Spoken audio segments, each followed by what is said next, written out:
अस्सलाम वालेकुम स्टूडेंट्स। आज हमने पैथो के अंदर नेक्स्ट चैप्टर स्टार्ट करना है। ये बहुत ही ज्यादा आसान है, ठीक है। हीमोडायनामिक्स वाला जो चैप्टर है आपके पास, ये बहुत ही ज्यादा आसान है। इसमें हम थर्मो एम्बोलिज्म के बारे में भी पढ़ेंगे और शॉक के बारे में भी पढ़ेंगे। मैं अभी आपको रिलेट कराती हूँ स्टार्टिंग में से कि सारी चीजें कैसे हमने पढ़नी है।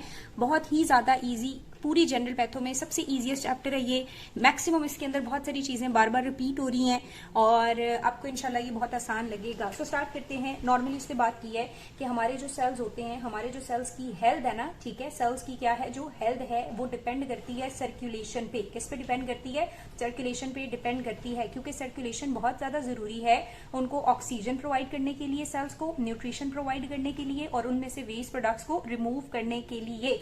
नेक्स्ट बात वो ये कर रहा है कि जो प्लाज्मा होता है सारे का सारा, वो नॉर्मली आपको पता है वेसल्स के अंदर होता है, ठीक है।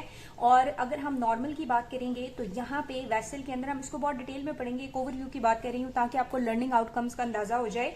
कहते हैं वेसल्स के अंदर जो है वो बड़ी फोर्सेज होती हैं जिन्हें हम स्टार्लिंग फोर्सेज कहते हैं। वो फोर्सेज क्या करती हैं, इसके इनफ्लक्स को और ई फ्लक्स को, जो फ्लूइड है उसके इनफ्लक्स और ई फ्लक्स की जो फोर्सेज हैं उन्होंने आपस में बैलेंस किया हुआ होता है। और नॉर्मली कोई इतना ज्यादा फ्लूइड जो है वो वेसल्स को लीक करके बाहर नहीं जाता, अगर जाए भी तो बहुत थोड़ा सा जाता है। और उस बहुत थोड़े से फ्लूइड को आपको पता है लिम्फ्स उठा लेती हैं, ठीक है। लिम्फ नोड जो है वो उसको पिक करते हैं और लिम्फ नोड जाके उसको ड्रेन करती हैं। कहाँ पे? थोरेसिक डक्ट्स में। और थोरेसिक डक्ट से वो चला जाता है वेना कावा में, वेना कावा से चला जाता है राइट एट्रियम में, राइट वेंट्रिकल, एंड अगेन वो हमारी सर्कुलेशन का पार्ट बन जाएगा। तो नॉर्मली फ्लूइड इतना ज्यादा लीक आउट नहीं करता, करे भी तो उसको लिम्फेटिक दोबारा से सर्कुलेशन की तरफ रिटर्न कर देती हैं।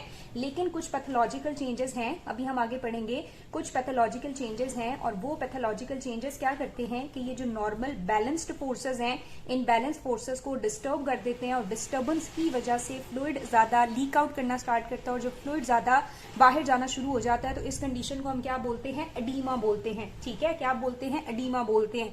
अब ये जो एडीमा है, इसकी मैनिफेस्टेशन की बात करें तो हो सकता है ये मेयरली थोड़ी बहुत एनॉइंग हो, इतनी इनकी कोई स्वेयर कॉम्प्लिकेशंस ना हो। जैसे ये अगर किसी के लोअर लिम्ब को इन्वॉल्व करती है तो उसमें सिर्फ पाँव की सोजन होगी, हाथों की सोजन होगी, जो कि इतनी खतरे वाली बात नहीं है। लेकिन अगर यही एडीमा आपकी लंग्स में हो गया है, पल्मनरी लेवल पे है, एल्विलाई के लेवल पे है, तो काफी फेटल साबित होता है और डेथ तक लेके जा सकता है। तो इस चैप्टर में जो एक चीज हमने पढ़नी है वो क्या पढ़ना है? एडीमा के बारे में, ठीक है जी। दूसरी बात वो ये कर रहा है कि हमारी ये जो वेसल्स है इनकी स्ट्रक्चरल इंटीग्रिटी मेंटेन हुई होती है और ये डिस्टर्ब हो जाती है किसी भी ट्रोमा वगैरह से, ठीक है। तो जैसे ही ट्रोमा होता है तो इस स्ट्रक्चरल इंटीग्रिटी जो है वो लॉस हो जाती है और जाहिर है अब यहाँ से क्या होनी है? ब्लीडिंग होनी है, ठीक है। क्या होनी है? ब्लीडिंग होनी है, हेमरेज होना है। सो नेक्स्ट चीज जो है वो हमने हेमरेजेस के बारे में भी पढ़ना है, ठीक है। क्या होना है? हेमरेजेस होने हैं। इन हेमरेजेस को प्रिवेंट करने के लिए हीमोस्टेसिस का प्रोसेस होता है। एक होम्योस्टेसिस था जो हमने पढ़ा था, बॉडी की डिफरेंट इलेक्ट्रोलाइट रेगुलेशन थी या फ्लूइड रेडिएशन, फ्लूइड रेगुलेशन थी, उसको कंट्रोल करता था होम्योस्टेसिस का प्रोसेस। ये है हीमोस्टेसिस का प्रोसेस। हीमोस्टेसिस क्या करता है?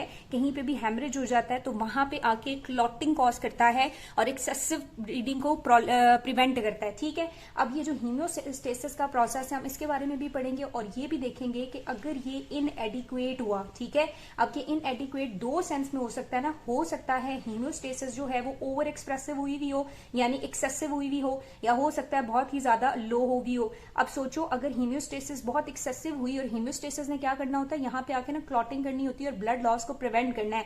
तो अगर बहुत ज्यादा क्लॉटिंग कर देगा तो आपको पता है एक्सेसिव क्लॉटिंग की वजह से क्या बनना शुरू हो जाते हैं? थ्रोम्बस, ठीक है।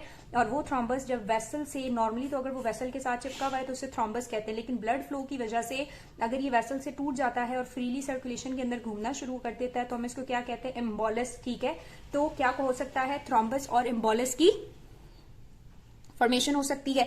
और अगर ये हीमोस्टेसिस जो है इनएडिक्वेट हुई, और जब ये इनएडिक्वेट है तो जाहिर है ये उसको सील नहीं करेगी और यहाँ से एक्सेसिव ब्लीडिंग होगी।